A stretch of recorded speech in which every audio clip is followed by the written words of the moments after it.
Mr. President, I've had the honor of serving in the Senate now for 3 terms. I'm in my 4th term.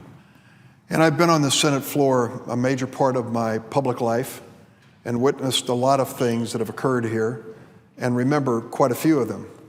But the one that really sticks in my memory goes back to 2002. It was the end of September or the beginning of October, I'll get the exact date, and there was a critical debate taking place on the floor of the Senate here that went late into the night. The final vote happened around midnight.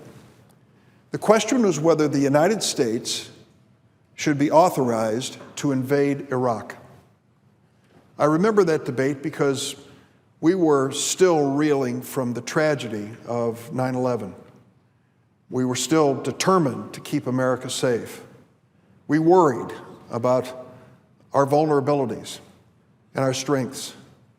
And the administration, the George W. Bush administration, after several months of preparing for this debate, led most Americans to believe that Saddam Hussein, the leader in Iraq, possessed weapons of mass destruction. Some of the testimony that came out even suggested that those weapons could threaten our allies, our friends, and even the United States of America. And it was in that context that a decision was made to invade Iraq. But first, the decision had to come through Congress. The American people had their chance, through their elected representatives in the Senate and the House, to make that decision. The public sentiment behind the war in Iraq was overwhelmingly positive as we voted. The belief was that we had to stop Saddam Hussein before there was another attack on the United States like 9/11. Sentiments ran very high. The rhetoric was heated. And I remember that night, and I remember that there were 2 of my colleagues on the floor after everyone had gone home. One was Kent Conrad, a senator from North Dakota, and the other Paul Wellstone, a senator from Minnesota. 23 of us had voted no on authorizing the war in Iraq. It included the 3 of us who remained. I was up for re-election, as was Senator Wellstone. And I went to Paul Wellstone in the well of the Senate and I said, "Paul, I hope that vote doesn't cost you the election in a few weeks." Paul Wellstone said to me, "It's all right if it does. This is who I am and this is what I believe. And the people of Minnesota expect nothing less." Well, the story unfolds that in the ensuing weeks, Paul Wellstone died in a plane crash before the election took place. But I still remember that moment, and I remember what I considered to be an act of conscience by my friend and colleague from Minnesota. I've thought about the thousands of votes that I've cast in the House and the Senate, and only a handful are still right there in front of me. And they include the votes that you cast that relate to war. You know, if you vote to go to war, even under the right circumstances, that innocent people will die, that Americans will die. So there is no more serious or grave responsibility than to take those questions of foreign policy as seriously, or more seriously, than virtually any other issue. Fast forward to where we are today. We'll leave this week, be gone for 4 or 5 weeks, and return in September. And the first item of business will be the Iran agreement. I view this vote on the Iran agreement in the same class as the vote on the war in Iraq. It is a question, a serious foreign policy question, about whether Iran will be stopped from developing a nuclear weapon. And we have added into this conversation the decision of Congress as to whether they approve the president's treaty. That doesn't often happen, but it will in this case. And we have to look at the possibility that Congress will reject the Iran treaty. Even if the president vetoes it, there is still a question as to whether Congress would override that veto. And we have to ask ourselves what happens if this Iran agreement comes to an end. Military action. Some form of military action. One of the senators on the other side of the aisle assured us, 4 days. We'll take care of the Iranian nuclear problem in 4 days. He wasn't here when we were told the war in Iraq would last 2 weeks. 4,844 American lives later, tens of thousands injured, trillions of dollars spent. That war ended with a result that none of us really view as a success for American foreign policy. Now we face that same question. Those who would reject the Iranian agreement have a responsibility to come to this floor and explain what happens next. Yesterday, we called a meeting. I asked the ambassadors from the 5 nations that joined us in the negotiations with Iran to come meet with members of the Senate on the Democratic side. We had the ambassador from Russia, the ambassador from China, the ambassador from the United Kingdom, and the deputy chiefs of mission from Germany and France. And about 30 Democratic senators gathered to ask questions in a completely off-the-record, informal atmosphere. And the first question that was asked was, what happens if Congress rejects this Iranian agreement? What happens the next day? What is the next step? They said the notion that we'll sit back down at the table with the Iranians, in the words of one of these ambassadors, is far-fetched. We have spent 35 years bringing Iran to this table.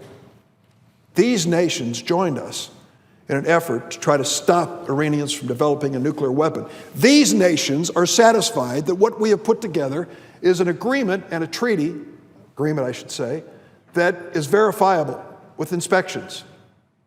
I think back to Ronald Reagan. I didn't agree with him on a lot of things, but I sure agreed with him when he said, when it comes to these agreements, trust but verify. Trust but verify. There is verification in this agreement.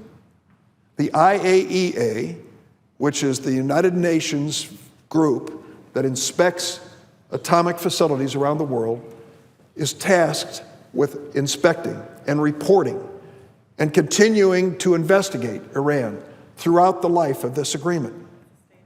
Can we trust them? Well, just as an historic reminder, it was the IAEA that said to the United States, there are no weapons of mass destruction that we can find in Iraq. We ignored them. We invaded. We paid a heavy price for it. Turns out they were right. Some of our leaders were just plain wrong.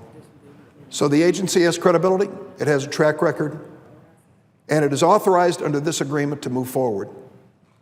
What struck me as I looked at those ambassadors sitting across the table from 30 members of the Senate yesterday was how historic this moment is. China, Russia, the United Kingdom, Germany, France, and the United States all together negotiating to try to bring at least some modicum of peace to the Middle East.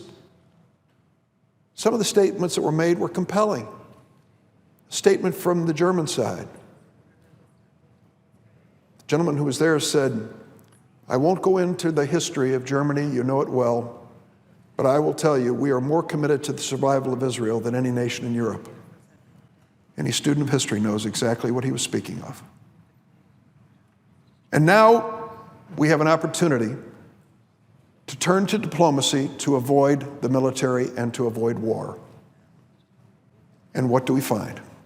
In April of this year, 47 senators on the other side of the aisle, 47 of them, sent a letter to the Ayatollah in Iran, the supreme leader of Iran, and said, do not negotiate with President Obama and the United States. Whatever you think you've agreed to is subject to congressional approval, and don't expect the next President of the United States to abide by any agreement. 47 senators from the other side of the aisle signed that letter. What would have happened if 47 Democratic senators had sent a letter to Saddam Hussein before the invasion of Iraq and said the same thing? Don't negotiate with President Bush. Don't even think that you can avoid a war. Well, I think they would have had us up on charges. At least Vice President Cheney would have. But 47 senators in April, before the agreement was even announced on the other side of the aisle, said, don't waste your time negotiating. I think they're wrong. I think that we ought to go back to the words of John Kennedy. John Kennedy said, we should never negotiate out of fear, but we should never fear to negotiate. And leaders in our country, Republican presidents, have stepped up to that negotiating table with a flurry of criticism that they would even sit down with these enemies of the United States and tried to find a more peaceful world. Ronald Reagan sat down with Gorbachev looking for containment of nuclear weapons. It was Richard Nixon, another Republican president, who sat down with the Chinese to open relations with them while the Chinese were supplying and fortifying the North Vietnamese fighting American forces. Despite that criticism, they had the courage to sit down and look for a diplomatic way to find a more peaceful world. That's what we face today. This Iran agreement is our opportunity to test diplomacy. And I invite Israel, our friends in Israel, our allies in Israel, to join us in holding Iran to the letter of the law in this agreement. Join us in reviewing these inspections. Join us in calling for the availability of these facilities so that we know what exactly is going on in Iran from this point forward. Let's join us together in a force to make this a more peaceful world. I think this is our chance. I know this is a vote of conscience for me, and I'm sure it is for all my colleagues. I hope that there will be the courage to try diplomacy before we turn to war. Mr. President, may I yield the floor.